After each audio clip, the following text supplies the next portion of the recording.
And of course, I anticipate something similar to that happening in Europe, as I've talked about many, many times. The EU, the European Union, will certainly dissolve within the next coming decades. Tension and conflict and so forth between countries is already spreading as we speak. In 20 years or so, no one's even going to be able to imagine that Brussels was ever the seat of continental power in Europe. Hello guys, welcome once again to AfriPost. I hope wherever you are, you're having a great time. Now I've always brought for you commentaries from Shahid Bolsen talking about how the global geopolitics keeps shifting day and night, and he has always talked and critiqued the Western nations over their continued pilferage and exploitation of Africa and developing world. One thing that is evident across every commentary that Shahid Bolsen gives is that they are factual and they are well researched. I came across another clip that he published the other day that is also quite insightful. I want you to watch it to get the nitty-gritties of why the collapse of the West is inevitable for the global freedom to prevail. So let's watch this, then come back and share our thoughts. I've said that decentralization is going to be the theme of this era. But decentralization in the West is precipitated by demolition and by disintegration. While in the Muslim world and in the global South, it's going to be precipitated by building and by integration. It's very different. The distinction is critical. It's somewhat misleading, actually, to talk about decentralization in the West. Or anyway, it would be easy to misunderstand or to overlook what that decentralization is really about, because decentralization in the West is literally about breaking down components of the existing power structure, components that compete with private sector authority. So it's actually a power consolidation move, ultimately, by the OCGFC, breaking down America as the global hegemon, and then breaking down the central authority of the federal government within the country, and then selectively breaking down the localized formal power structures at the state level, basically rendering public sector institutions as redundant to make way for private sector control. Eventually, this could even prompt, like I talked about before, secessionist movements, whether literally or functionally, by individual states inside the United States. Functionally, I think it's inevitable. It's inevitable functionally, as the federal government becomes less and less relevant in terms of governance.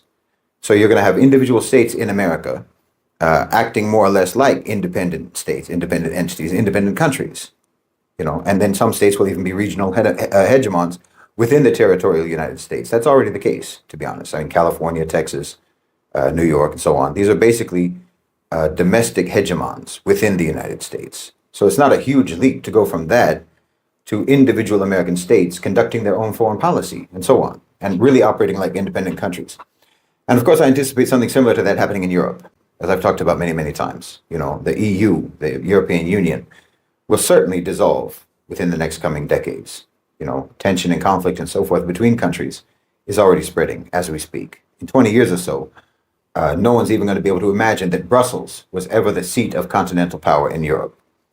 But again, this disintegration will be and is being engineered for the purpose of consolidating private sector power. So yes, what we think of as the formal power structure, government, and so on, this is going to be decentralized through disintegration.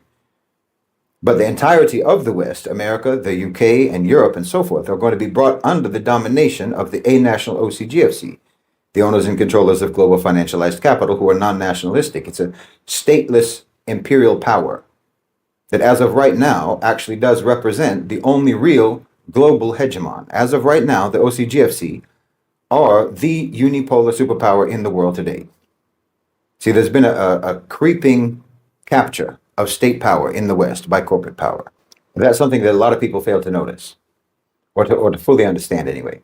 Throughout the colonization period, throughout the neo-colonization period of the global South, the West itself, the colonizing nations themselves, were also being taken over.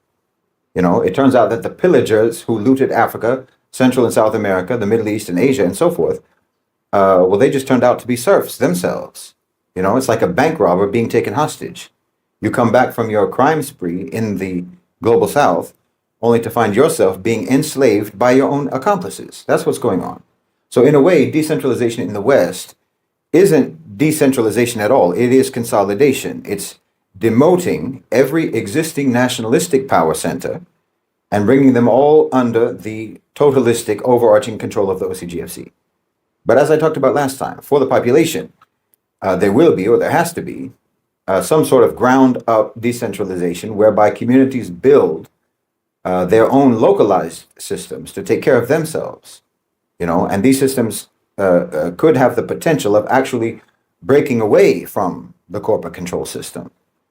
In the West, decentralization is the aftermath of engineered collapse. It's reactive. It's the result of institutional erosion, civil fragmentation, and the withdrawal of legitimacy from governance. But in our context, in the Muslim world, in the global South, decentralization is proactive, it's strategic, it's regenerative. We are not decentralizing because our states are collapsing. No, we're decentralizing because we are reconstructing ourselves and our traditional ways of governance and relationships of power in our parts of the world. For us, this isn't about breaking the state apart. It's about freeing the state from subordination. So in the formerly colonized countries and neo-colonized countries, there's an element of decentralization in terms of detaching from Western centers of gravity, centers of control, Washington, London, Paris, etc. That's within the global context, this decentralization. Our countries are no longer going to be ruled or coerced or dominated or subjugated by Western nationalistic powers. America and Europe are going to move to the periphery of our considerations, whereas all we have known for centuries was for them to be at the center of our considerations. Everyone always had to think about what America or what the UK or what Europe wants, what they will do, what they will allow us to do, and so on. Alhamdulillah, those days are over. So that is a form of decentralization. A further form of decentralization will be the fact that we are not going to be orbiting around a single global hegemon, but rather we will, most of us, will be within the sphere of influence of multiple regional hegemons, and those spheres of influence will most likely overlap. In other words, more than one regional power is going to have a stake in this or that country and will have influence over this or that country. More than one state will have that. A perfect example of that would be Syria today. Of course, this is true of most of our countries to one degree or another already, but I think Syria is a good example. So there's not going to be, what multipolarity does not mean is a plethora of strong independent countries. The absence of Western domination will not mean the sudden emergence of a multitude of sovereign, self-sustaining, independent states. No. There will be regional hegemonic powers that share an interest in and an influence over the countries within their overlapping spheres of influence. That doesn't mean that all of those countries will just be complete vassal states. No, there will be degrees of independent governance, but they will exist more or less in an informal system of collective sovereignty. In other words, their sovereignty will be achieved through the synthesis of multiple coordinated cooperating powers who serve and protect their shared interests in those countries, the countries within their combined spheres of influence. So again, take Syria. Turkey has a stake, the GCC has a stake, even Russia has a stake, Iran has a stake. So Syria becomes a sort of protectorate under half a dozen more powerful countries, all of whom collaborate, coordinate, and cooperate in concert to try to stabilize and develop and secure and manage Syria. The extent to which any particular country may already independently be strong or strategic or important, that will determine its own role within the sort of collective sovereignty structure and how much leverage they have vis-a-vis the other hegemonic regional powers, like Egypt, for instance. Egypt is an incredibly important and strong country. In certain areas, Egypt is a regional hegemon in its own right, in some areas, but not in others. But see, that's the genius of this sort of system. It's mutually reinforcing, it's mutually fortifying, because the same is actually true of most countries that we can call regional hegemons. The same thing is true. They all have their weaknesses, they all have their limitations, and they have their strengths. But collectively, acting in coordination rather than in competition, they can compensate for each other's shortcomings. So like the GCC can give power to Egypt, and Egypt can give power to the GCC. The geopolitical fundamentals of Egypt, or say Turkey, are far better than the Gulf. But the Gulf has enormous financial power, energy resources, and they've built a remarkable degree of autonomy, a remarkable degree of political reach and connections, and a grid of influence not only within the region but around the world, including inside the West. It's like BRICS. By creating a sort of unified portfolio, putting all of the resources and all of the strategic leverage that's possessed by each member of BRICS into one group, that group becomes basically the geopolitical BlackRock of the world. They control more resources, more assets than any existing or any imaginable group on Earth. They have the most important natural resources, the most important demographic features, the most strategic waterways and trade routes and ports, the biggest grouping of manufacturers, the biggest grouping of workers and consumers and investors on this planet. See, decentralization through building and integration, collective sovereignty. We decentralize not because we've given up on the state, but because we refuse to let our states be given up to foreign capture. Thus, we circle our wagons, and through multiple centers of power, we become a single power. So in a way, it's similar to how decentralization in the West is actually just a mechanism of power consolidation, but rather than dissolving state power, we connect states through synthesis of mutual interests and mutual or shared priorities and a common fundamental value system. And yes, to fortify and to strengthen us against a common enemy. Let me be clear. When I speak about decentralization in the Muslim world and in the global South, I am not at all advocating, and I should not be misunderstood as advocating, a dismemberment of national authority. I'm speaking about multipolar sovereignty. Nations acting together in concert, intertwined in their interests, committed to mutual reinforcement and shared economic protection of one another. But let me also say that this solidarity and this sovereignty can and should be manifest in many ways, also in decentralized ways. Again, from the ground up, through cross-border cooperation among people, among businesses, among economic sectors, through private initiatives and so forth. Because our governments shouldn't have to do all the work. They shouldn't have to do all the work themselves. This is a very difficult transition that everyone is going through. You have to understand what colonization and neocolonization really mean, what they have really meant for our countries. Colonization means captivity. That's what it means. The global economy has been centralized in the same way that a prison is centralized. And we've been the prisoners of that system for centuries.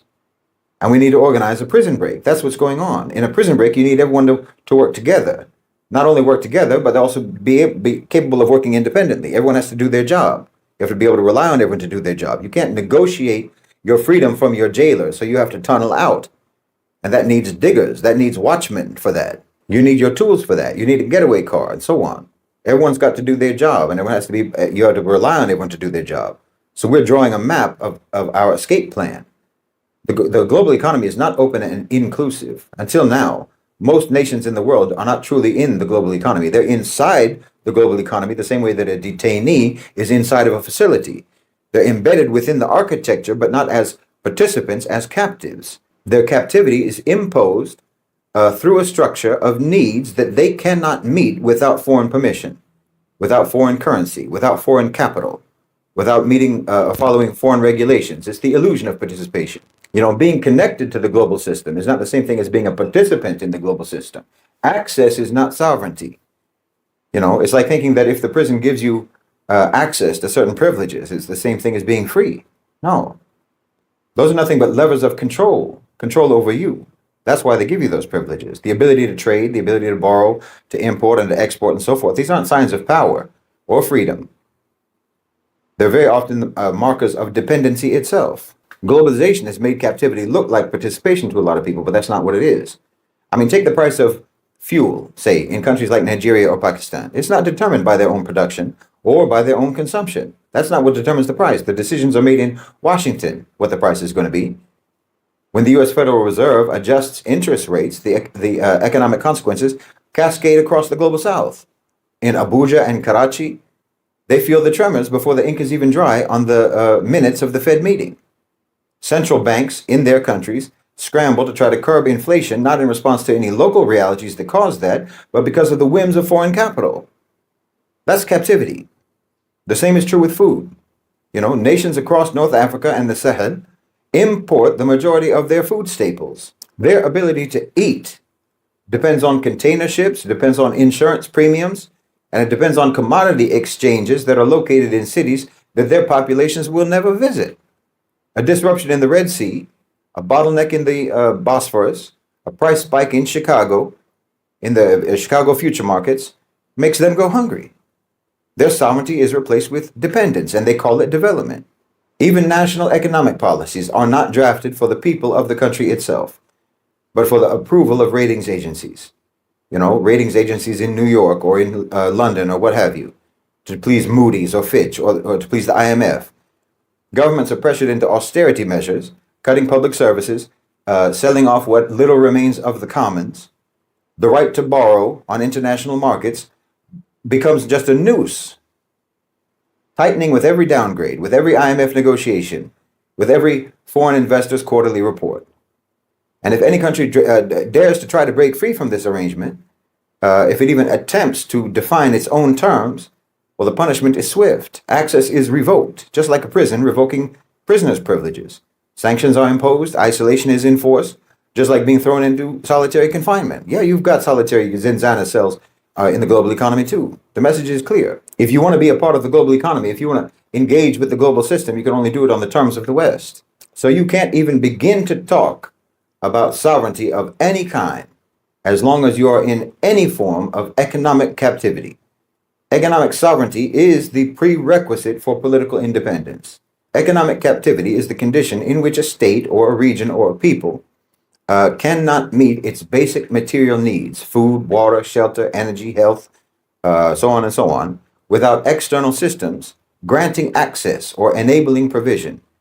Captivity is when you need permission to feed your own people, when you need debt to build your own infrastructure, when you need foreign investors to provide your people with jobs, when you need foreign currency in order to buy anything, even from a neighboring country. Economic captivity is enforced by dependency on imports, dependency on capital flows, dependency on multilateral partners, on supply chains that you don't control, and financial rules that you don't write. That's captivity. And it's when you can be punished simply for trying to live outside of those rules. We don't gain freedom by asking for better conditions inside the prison. You understand? You don't achieve justice by negotiating with your captors for better rations or for longer chains. And that's what we've been doing. Economic captivity isn't accidental. It's engineered. It's not a failure of development.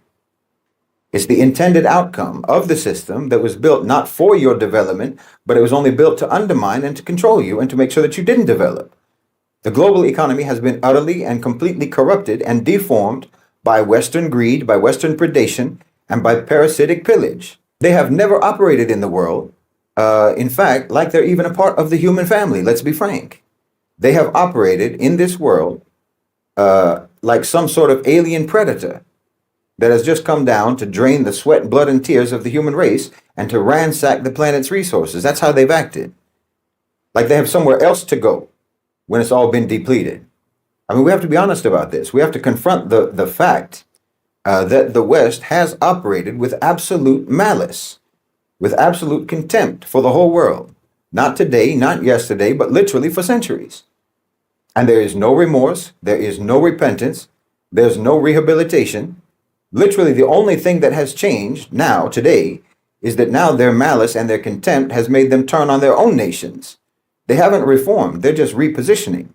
This is the only difference. There's no change in their character. The A-National OCGFC are not our friends just because they're no longer constrained by nationalism. They're just as predatory and just as vicious as they ever were. They are transitioning out of necessity. You understand? And because of their own insatiable predation. That's what necessitated this transition. They're transitioning. Understand? They're not transforming. They're moving. They're not changing. Their nature is the same as it ever was. And if you take a wide-angle view of how the world is shaping up, we're actually not talking about multipolarity. We're talking about two major powers, two hegemons, the OCGFC and the collective sovereignty of the Global South. If you want to put it even more simply, then we're talking about BlackRock and BRICS. Now, BlackRock and the A-National OCGFC are working with BRICS, as we know. They're working with the emerging spheres of influence. that are building collective sovereignty in the global south. But don't ever mistake that for genuine partnership. These are like scouting missions. They have to try to recalibrate and to adjust to the new terrain, the new economic and political landscape that's coming into existence by the transition. And they're only doing that to look for ways to try to bring it under their control. That's their whole mentality. They have the entirety of the West under their control now. I mean, literally, you can say that the world is going to be divided now between North and South. America is going to be the organizing instrument for managing up there under the umbrella of the OCGFC. Down here, we have to form a sort of conglomerate of spheres of influence that operates like a unified single hegemon. Do you understand me? You see what I'm saying? This is why our governments are going to need the people to participate in that. They need the help of the people. I mean, the people need to work together. They need to build together. They need to develop together as much as possible. We need to help our countries untether themselves from the West and from Western systems. And a lot of that has to do with the population. We all need to cooperate in this prison break, okay? So if you're going to bust out of prison, you need to know the layout. You need to know the blueprint. You need the floor plan of the facility that you're locked in. And the same goes for the economic captivity that our countries are trying to escape from. What a lecture by Shahid Bolsen is talking about the way the economy is created and how global economic systems are structured for subjugation and entrampment. Most countries that have the economy under control of the West are those in Africa and in the global South. And this is something that is really evident everywhere. Shahid Bolsen is opening our eyes and really exposing the West for what it is. Just leeches that continue making Africa poor and the global South poor. Shahid Bolsen's The Sufficiency Lecture, Part 1, The Captivity Economy, presents a critical framework for understanding global economic systems as structures of entrampment. Bolsen argues that the dominant economic order shaped by Western powers is designed to perpetuate dependency and subjugation, particularly for the global South. He describes this as a captivity economy, where nations and individuals are locked into a circle of debt, consumerism, and exploitation, unable to achieve true sovereignty or self-sufficiency.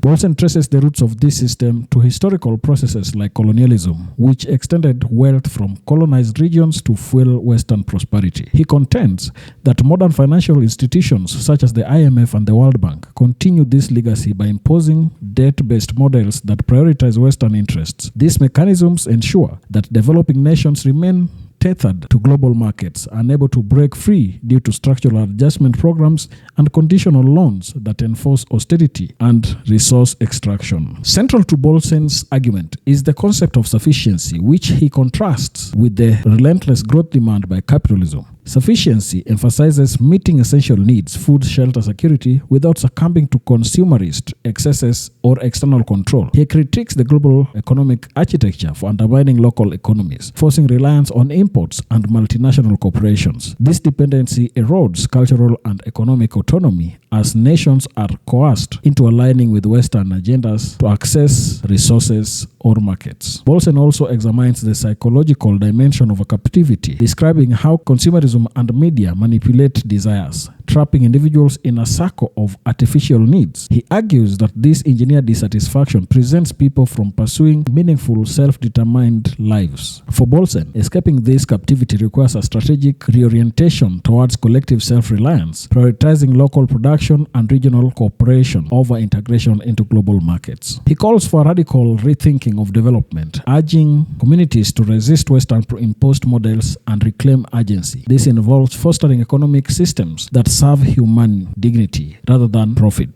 drawing on historical and cultural traditions of resilience. While Bolsen's tone is polemical, his analysis is grounded in examples of neocolonial practices and economic data, making a compelling case for systemic change. In summary, the captivity economy frames global economies as a deliberate system of control, challenging listeners to pursue sufficiency and sovereignty as paths to liberation. That is it from Shahid Bolsen. You can share with us your thoughts down in the comment section. And also please remember to join our membership to get access to exclusive content that we always produce in this channel periodically. Thank you, and may the good Lord bless you.